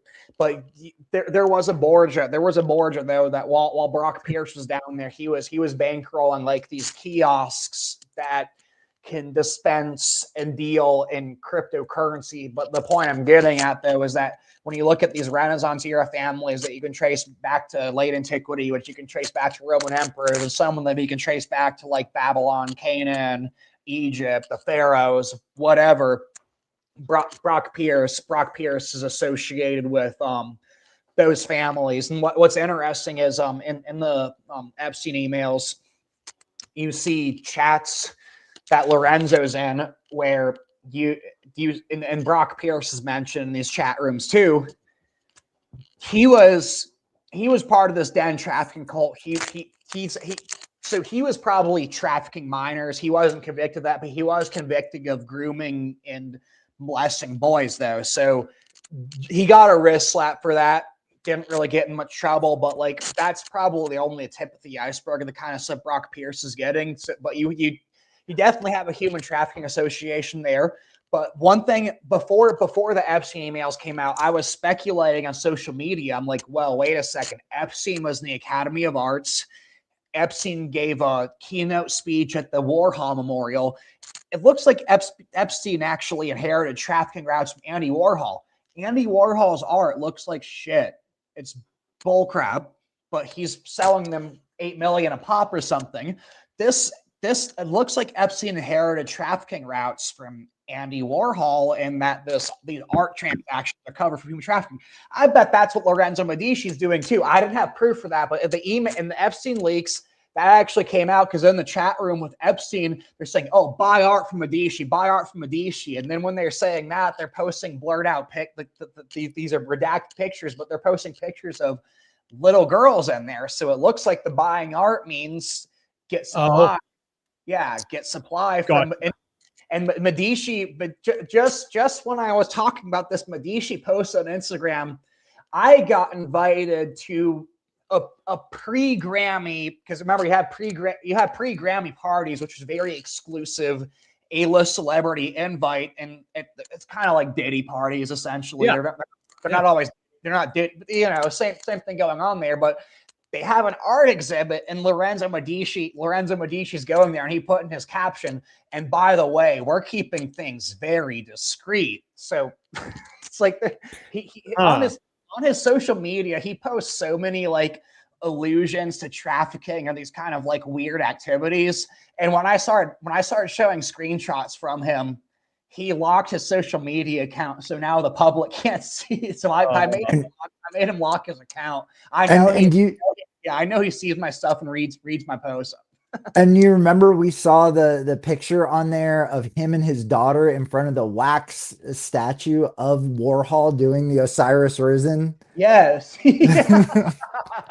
Like in Beverly Hills. Like it's so over the top. I mean, he's all up in these like St. Jude's facilities, and St. Jude's has been busted for lying about funding the stem cell cartels because they have Catholic donors who don't like that stuff. But then you see something Rogers, Dr. Rogers, I think it's Clint Rogers. There's this guy named Clint Rogers who he has an orphanage, and Lorenzo posted on his Instagram this this guy had these kids at an orphanage say, "Happy birthday, Prince Lorenzo," and in the background you can see someone holding a kid, but the kid looks terrified, but the kid's like thrashing around. And he posted that to his Instagram. But guess what? This guy who has an orphanage has stem cell clinics and is affiliated. It's like how much it's like it's so in your. And he's also in Nepal. He's also in Nepal and has these connections to Dalai Lama. And then people in his orbit have clinics over in like Naples and Tuscany, which are major Medici outposts too for their Italian branches. So and then the they have Dalai Lama. They have connections to the Colorado cult scene too. Yeah, Right. like there's a lot. They have the place in Crestone that the Dalai Lama is immediately a part of, and he was like in the Keithraneri Nexium Bronfman cult too. But we were seeing all these pictures. Lorenzo loves Memphis, and going to the PGA Tour events that are co-sponsored in Memphis by St. Jude and FedEx, which FedEx is like obviously a facilitator of whatever kind of trafficking also. Delivery, yeah, I mean, it's like it's way more than just like the symbolism of it, but like Mike said, I mean, they put it in your face. I mean, if I mean, one thing I learned, I think a lot of people learned from like even Pizzagate, for example, is that they like to throw it out there. They like to joke about it.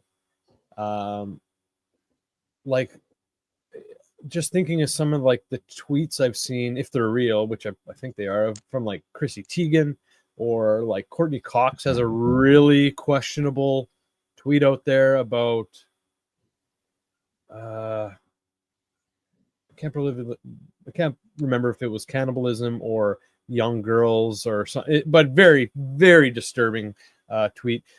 And yeah, like Elephantis and his friends, and going through there, if you remember any of the research of people did going through his and his friends' Instagram accounts and social media accounts, like they're all depraved. They're into all this fucked up art. They're into all these fucked up parties. They seem to love kids and talk in this really weird lingo. And they're all seem to make jokes to things like rape and pedophilia and human trafficking and abusing children, not just sexually abusing children, but even physically abusing children. So it's wild. It's wild. And as regards art, I mean, it's not just like, I mean, obviously there's a lot of like social engineering through like art, what is depicted, and but also money laundering. Like art is like Great historically like a means of laundering vast amounts of money. And it's interesting because like the Medicis like were so famous, going back to like their early family history, when they gained prominence of like being the greatest patrons of the art in those times. And so I think that this is like, the Habsburgs are also big patrons of Right. arts, theater, and music. And that's another thing to get into with like you have Sforza.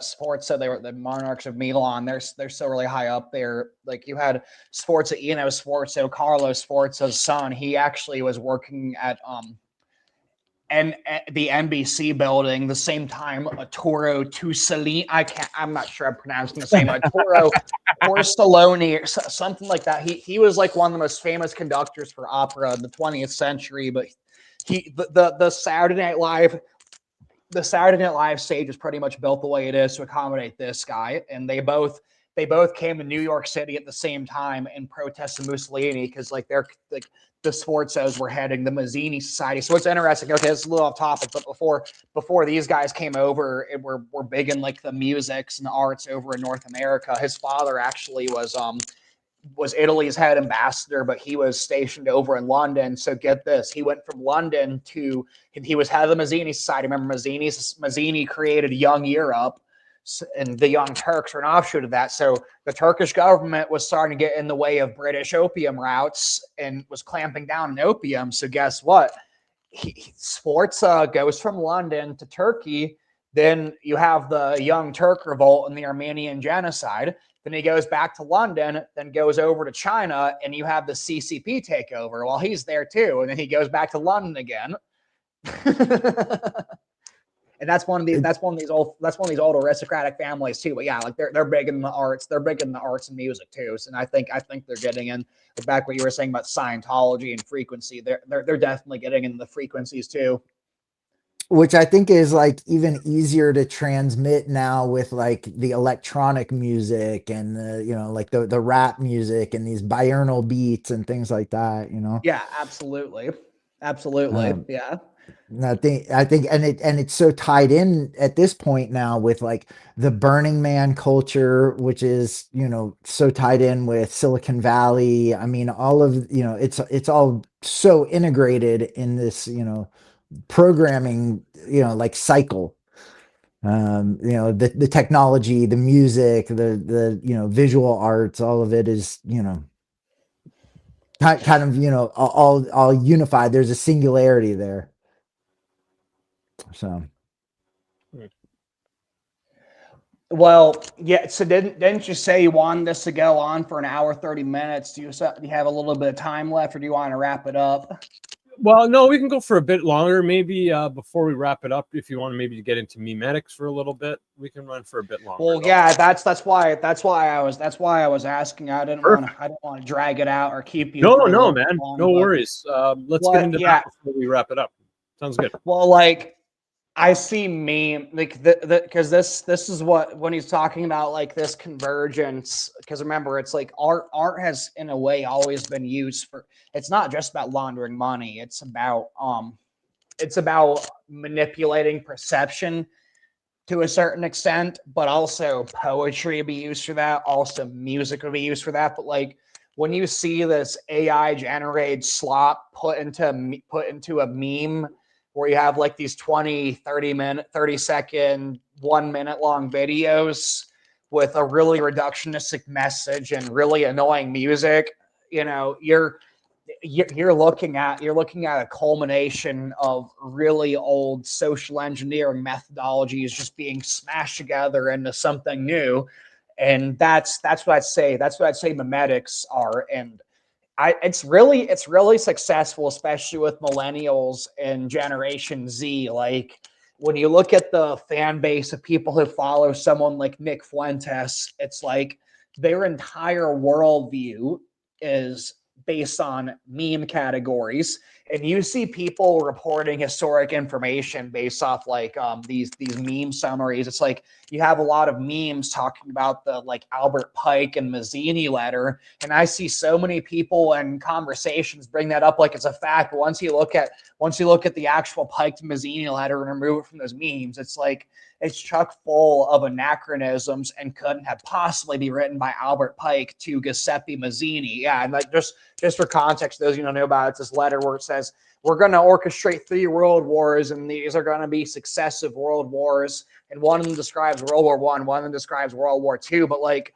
they use words in there like Nazis, which how do you know what a Nazi is if you're writing it in like the 1870s or something? So it's made up bull crap. But like then they talk about there being like this 3rd World War that's designed to like destroy Christianity, and but they frame it like they're behind political Zionism, and it's like this a Jewish kind of conspiracy. But you know, it's like when it's framing, it's memes are pushing framing devices, and so even when people aren't getting their information from memes, they might go back and like look at YouTube videos or maybe a little bit of usually these people, a lot of times these people spout off stuff like they think they know a lot of things, but then like once you question them, it's like either you really haven't read that much, or if you have read it, you're putting what you've read through framing devices that you got from memes, and you still don't really know what you're talking about. But like,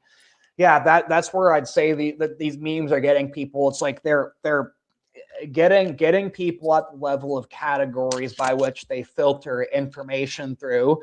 And I see a lot of people online, but not just online, actually, like repeating framing devices which directly come from either reductionistic slogans, which might be pre-meme or might be people who aren't online that much, or memes, which take like reductionism and slogans to a whole new level. Because like that's pretty much what memes are. It's like a combination of slogans with other cross-sensory media like visual, sound, that kind of thing.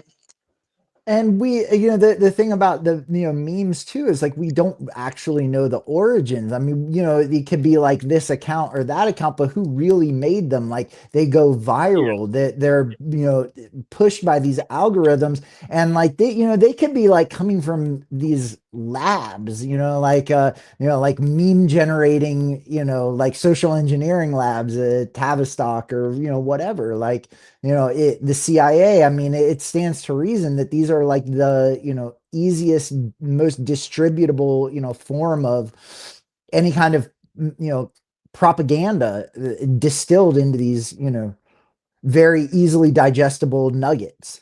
Yeah, and I feel like, I could be wrong, but I feel like when some people see a meme, whether they like it or not, sometimes they might automatically just assume or think that, okay, a large group of people, if not the majority of people, think that this is true or think that way.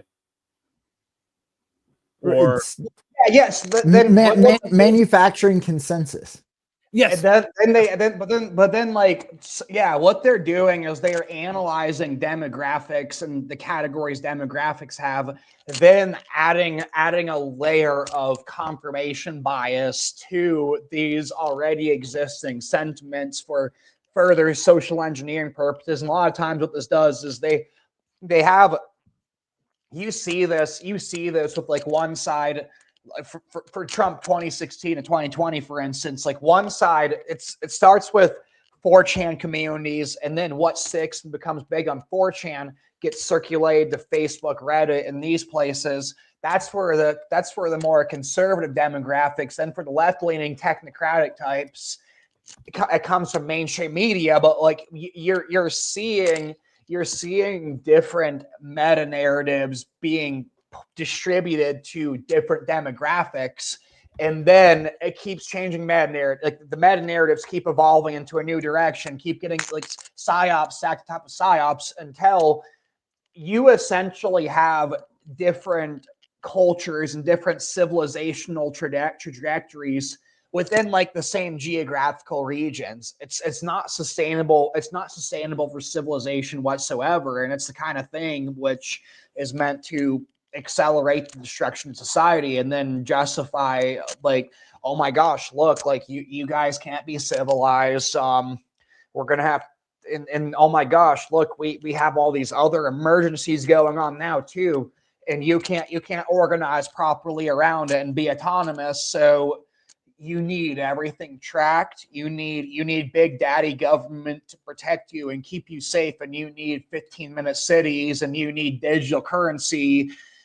That's the same kind of thing the Epstein leaks are doing now also. Like you need like non-partial AI judges. Look how corrupt these human institutions are. And another thing, just really quick with the Epstein thing, I kind of think that like what you're actually looking at is clearing the threshing floor of middle management and people, institutions that are going to be obsolete for this AI robotic infrastructure is going to be coming out. So then a lot of middle management is going to be thrown to the wolves too, like you would see with like the Night of Long Knives or the Stalin purges.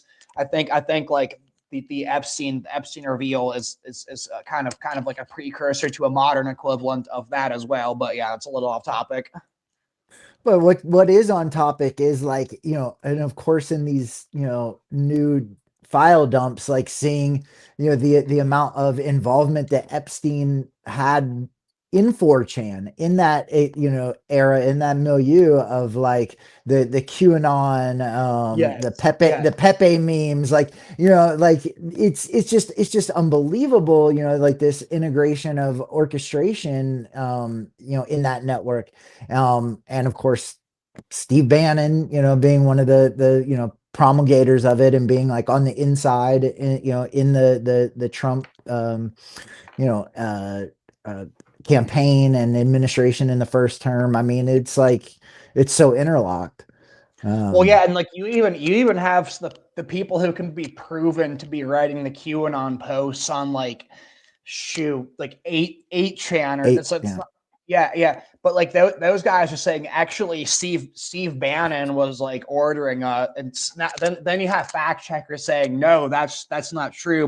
And some of these fact checkers are also hostile to Bannon, so maybe they're running cover for him, maybe they don't find evidence. I kind of think they're running cover for Bannon. I think Bannon was like one of the ringleaders of Q, actually. No question. Yeah, and he was like, especially during the 2020 lockdowns, it's like he really was pushing Q hard during the 2020 lockdowns and early 2021, when like the Trump base was like really worried about the Democrats taking over everything. Like, oh my gosh, look, they just stole the election. Look, they're pushing this bioweapon vaccine on everyone, and that kind of create an ecosystem of hysteria to push Q. Now, I'd say even with that kind of demographic, Q has been pretty widely discredited, because like Q, it's kind of like an exercise in obfuscation through tea leaf reading methodologies. Like, look, we're Q said this. Q left these numbers behind. That means on this date, Trump is going to be like, you kept hearing like Trump will be reinstated on March 8th. Oh, never mind. These numbers meant March 15th. Oh, March 15th came around to March 20th. Yeah, it never happened. Eventually, people just see it's bullshit and sort of hopped off it. But yeah. But at the same time, like what we are seeing now with all this disclosure, from the Epstein files and all this stuff, is actually like a lot of confirmation of a lot of what came out of, that scene, of QAnon and, Pizzagate and all this stuff. Like it's like, oh yeah, this stuff is real. So much of it. And even like, being like now embraced on the left or whatever, you're seeing like, yeah, a lot of this was meant to be like bullshit and to discredit a lot of it. And also now it's like, oh yeah, there's so much of this stuff that is real. Like, people are losing their minds, and it's it's a crazy dynamic now. So, well, part of what it was supposed to do was it was lacing real information in with essentially divination. So one thing, it promotes a methodology that can't lead to truth while lacing that in with truth. Another thing is lacing truth in with BS. So if someone on the street hears, oh my gosh, is this and that person trafficking? If someone says, yes, here's that, here's some of this QAnon stuff that's true, but here's a lot of this other BS. Like for a lot of those so-called normies, it just pushes them away from even the true information that would have come out of the ecosystem also, which creates more layers, that balkanization between normies, non-normies. Then now within the so-called truthers like us, now you're having more and more communities being created in the truther space, people who are so-called conspiracy theorists who have completely different framing devices and different ways of conceiving the power structure too. And they increasingly can't agree on anything also. Like you have Jewish question versus this or that. Yeah. Right. It's like throwing gasoline in the discourse. Yeah. When it comes to QAnon, do you think this guy was actually involved? Yes. What's the deal with him? I mean, I saw the down, I think it's called Down the Rabbit Hole or something, the documentary that like revolves pretty much around him. And then at the end of the documentary, he seems like he did it on purpose, but the documentary makes it seem like it was a slip up, and he says something in a way, and he says it in a way that he's kind of taking credit for being Q. So a lot of people said, "Oh, maybe he is Q," and he was involved with 8kun and 4chan and all that, and yeah, it wasn't 8chan. It was 8kun. Yeah. I said 8chan earlier. I meant to say 8Q. This is the guy actually who was pointing the finger at Bannon for being Q. Actually, in an HBO documentary, and that down Yeah. the rabbit hole. Yeah. Yeah, But that's what I was mentioning Yeah. when we lost it for a second. every time you're pulling up something on your screen is when I lose my audio. I don't know why, but sorry. No worries. I'll stop doing it. No, it's okay. So if he's pointing the finger at Bannon and you think Bannon's involved and you think he's involved, so what's going on there?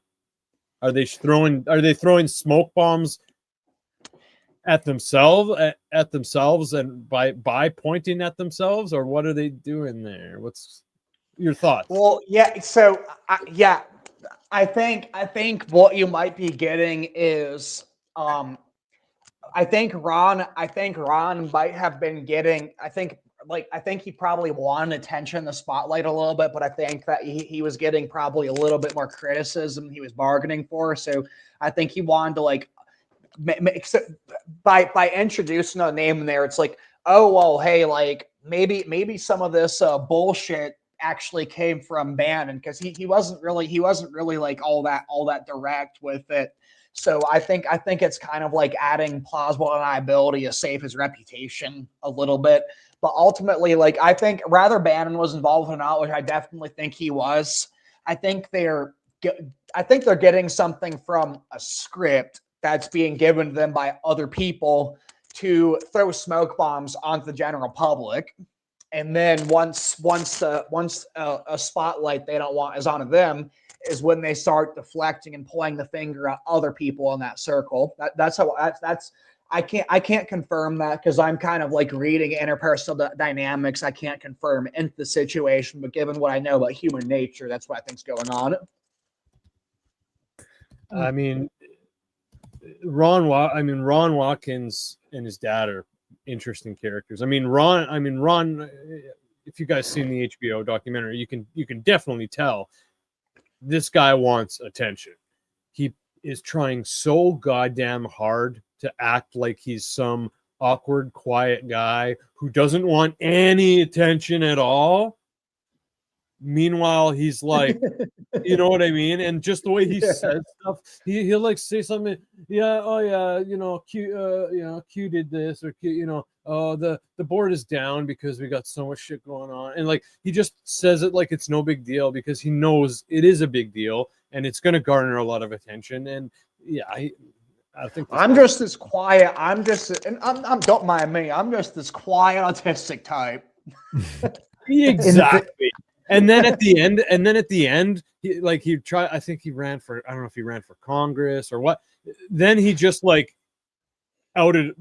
I think that's when he really outed himself as like, okay, what the fuck are you? Are you actually part of Q? I think you just want attention. And now, like, I don't know what the last is on this guy, but I haven't heard from this guy forever. Like, his Wikipedia page has no. That's what I was getting at. I don't think he was an architect for Q. I think it's more like he was like, oh, I think because how intelligence works is like someone like David Icke, for instance. David Icke, is it David Icke? Shoot. Am I getting the right name? Is my getting the right name? Habsburg. David. I mean, yeah, David Icke's a real guy. Okay, he's the reptilian guy. Yeah, no. Sorry, I've been having some of these White Claw. So yes, that guy. Cheers. Yeah. It's like you can like Toby United Nations Inspector posted this, but like he kind of had delusions of grandeur instilled in him at a young age, and he was pretty much recruited by intelligence to do what he's doing right now by promoting this information. But he also thinks that a lot of the stuff he promotes is on his own. So how I think this works is people like Watkins or David Icke, they will be fed BS and nudge in certain directions, while they also are fed delusions of grandeur. Like, like when you look at him being an attention whore, he sort of fits in that profile. So then they're kind of given a little bit of a script, but it's done in a way where they can think it's their own ideas also.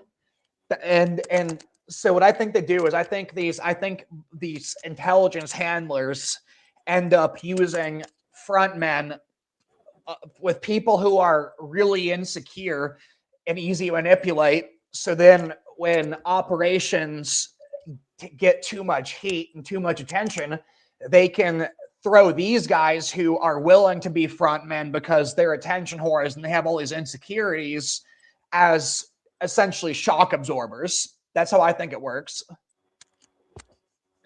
And I think, I think too, and this is just like, total speculation or whatever on my part, but when it comes to Q, like I think Michael Aquino, I'm thinking that he was like, developing this concept, that this is like part of his mind war strategy, and I think a lot of this Q stuff came from Michael Aquino. I think it came from Orsini too. Ciro Orsini. It's like you have pictures of Ciro Orsini with other QAnon architects like David Steele, and they're in his bar. Sasha Stone. Yeah, they're in his bar. There's pictures of them at the bar in London with also this Catholic priest, and they're pointing at a MAGA hat, laughing at it, like, "Hey, that's a demographic we're duping." Haha, stupid MAGA, like that, like.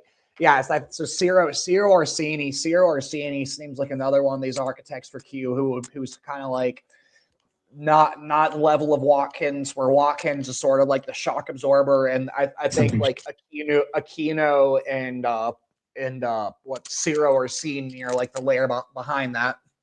And or by the way, Orsini, that's one of the Papal Dynasty guys too. Right. Well, so, no, go ahead. I just wanted to. Since we're talking about it, I just wanted to play the clip. I haven't seen it in a while, but something shocking. So here's Ron Watkins, like, supposedly making a mistake after like a 6-hour documentary and then being followed for how long, and apparently he didn't make any slip-ups. And this, I'm pretty sure this was filming when the director was already back home and like finishing the film. So like, I guess he decided, okay, I got to slip this in here. So think of it what you will, but Ron hadn't just been participating in Q research. It sounded like he was leading it. Yeah, so thinking back on it, like it was basically 3 years of intelligence training, teaching normies how to do intelligence work. It's basically what I was doing anonymously before, but never as Q. See that smile? Ron had slipped up. He knew it, and I knew it. And after 3 tireless years of cat and mouse, well...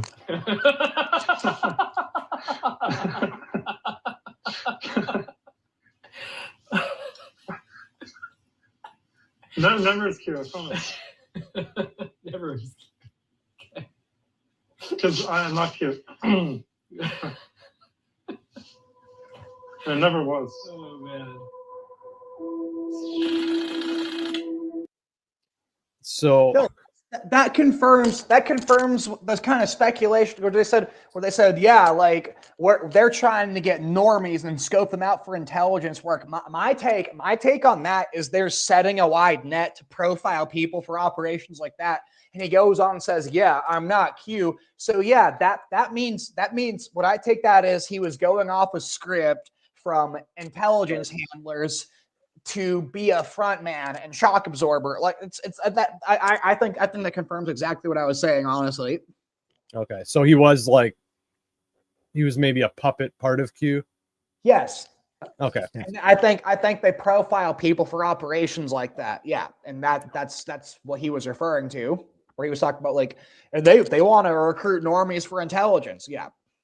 Gotcha. I would love for us to do an episode where we like talk about who could be Q, part of Q, all that. I don't think there's one Q. I do not think. I don't think so either. Like that would. And that's even like the narrative that they established in that documentary is like, well, it was somebody was doing it before they started 8chan, and then that post that went away, and then this other guy came in, and then have you heard of the X22 report? No, what's that? It's this big Rumble channel. He blew up in 2020 and 2021 like talking about like the election being stolen and Trump's going to be reinstated. Like patriots are in control. Trust the plan. But he put out that that Q is actually a quantum computer developed in the 60s that can process information at the speed of light, and it can actually see parallel dimensions. And so when Q gets a prediction wrong from them reading tea leaves, it's because it's a quantum computer actually looking at other timelines. So like sometimes the timeline it's predicting will match ours, but other times it's not. I mean, you'd only have to make up some fucked up thing like that for it to fucking all the connections to connect. So yeah, that's real fucking plausible. Like fuck off, man. Yeah, Q's a light speed processing quantum computer. So how about that? Yeah. Oh my god. And on some level, like that tracks as much as almost any of these other things too, you know? I mean, Sure. Fair enough. Well, guys, this was a lot of fun, man. Michael, it was a pleasure to meet you, man. We would love to have you back, man. I'd appreciate it too. I think that's a damn fact.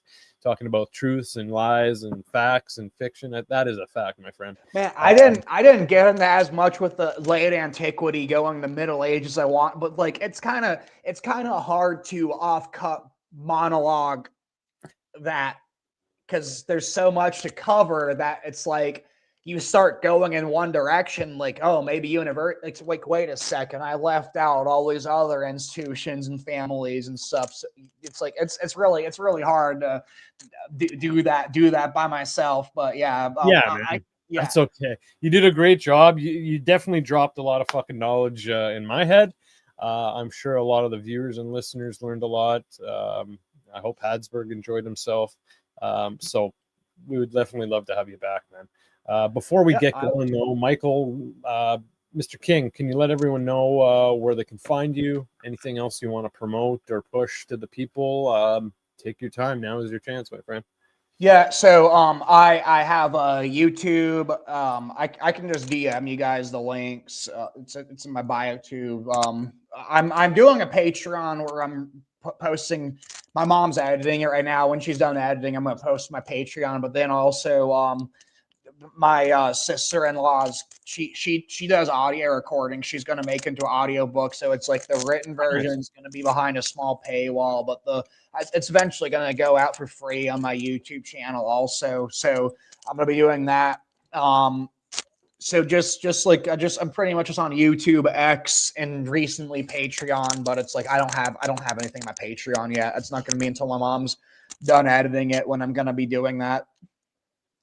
Fair enough, buddy. Fair enough. All right, man. Well, appreciate your time. All the best to you. Thanks for having me on. Yeah, we'll definitely be in touch. All right, my friend. Yeah, sounds thanks, good. Mike. I just really appreciate the time. Because I didn't even know you DM'd me until like just now, but I sent you my email address. So yeah. Oh, all good, man. Appreciate it. All right, I'll be in touch, and enjoy the rest of your evening, my friend. You take care. Yeah, you too. Thank you.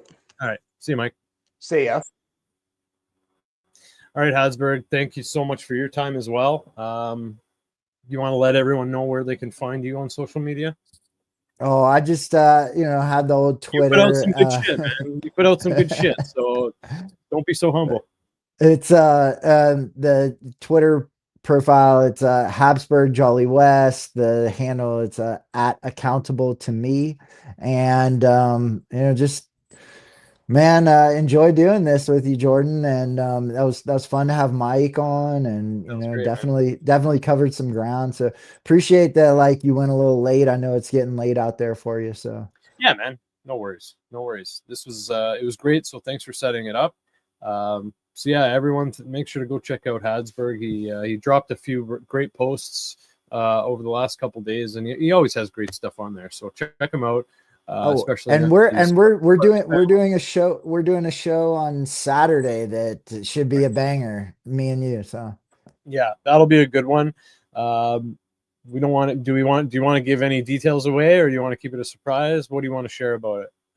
Well, if anybody's interested, this is going to be kind of like some personal disclosure. I was in one of these real crazy, like um, um, troubled teen, centers in Alabama, northeastern Alabama in the 90s. And I have some pretty crazy research that I've done that, links the operation to military intelligence through Fort Bragg and Redstone Arsenal. And I'll be sharing that documentation as well as a lot of personal experiences, a lot of wild stories, and it should make for quite a conversation. So, and like totally all, personally, experience. So it's all firsthand. So it should be a really fun show, and I'm That's looking cool, forward man. to giving that out. So Yeah, man, and I appreciate you sharing it. yeah. If it comes up, if I'm able to, I will get personal too, just to keep you comfortable. So it might be a very personal show, but it'll be a great topic. It'll be a Yeah. lot of fun. So yeah, stay tuned on Saturday. But we do have a show tomorrow at noon, I believe, and shit, I can't remember right now. I think one on Thursday as well. Big show on Thursday. Yeah, big show on Thursday too. We got Jake, the former Q shaman, coming on. Speaking of Q, so Yeah, ask that guy. yeah, that fucking guy should know. So yeah, but in the meantime, make sure to subscribe to the Divulgence Podcast on YouTube, Rumble. We actually have the Rumble tip jar open now, so don't feel compelled to, but if for some reason you do want to support the show right now, there's a actual way to do it now. You can also get audio on Spotify, Apple, wherever you get your podcasts. So please subscribe, drop a nice comment, a thumbs up, a 5-star, something like that. And of course, the Scott Horton Academy is open, and we are an affiliate with them. So make sure to check out the Scott Horton Academy. Go to scotthortonacademy.com/divulgence for a nice discount. And yeah, I think that's it for now. So enjoy the shows we have this week, and make sure to turn in Saturday, because that will be a fucking banger. Hadsburg, all the best, my friend. Thank you. Thanks, bud. Have a good night. You too. Peace, brother.